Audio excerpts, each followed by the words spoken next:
Yes, across the African continent, I would say each part of the continent has waist beads, but you'd find that it's primarily in the West and East Africa. And there's a clear difference between beads you find in West Africa and beads you find in East Africa. In East Africa, they actually wear their beads to be shown. So you find that their waist beads are worn over the clothes. But when you come to West Africa, it's a taboo to show off your waist beads.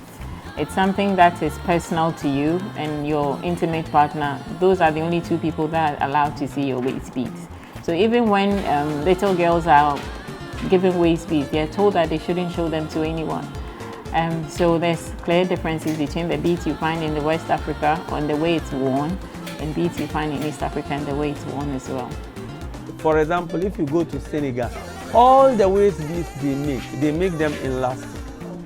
But in Ghana, we do them on thread and on a nylon thread to fix hook. They don't fix the hook, they don't fix the screw. They will do it on elastic. So anyone that buys will just stretch and wear. So you see that the beads might not be sizing a lady, but she will be wearing because the elastic is good enough to stretch. So it will be tightening her. But the Ghanaian one will not be so. Will always be according to your size.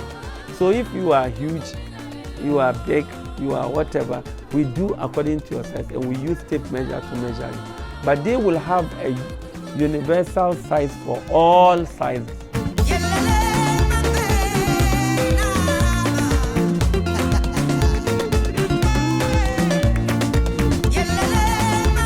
Waist beads and anklets are worlds apart, and I say worlds apart in terms of the Ghanaian culture.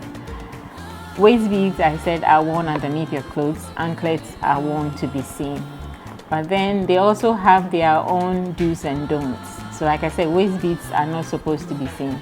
With anklets as well, most of the tiny beads people use for anklets is just fashion statements. It has no, as far as I know, it doesn't have any significant religious symbolism or traditions.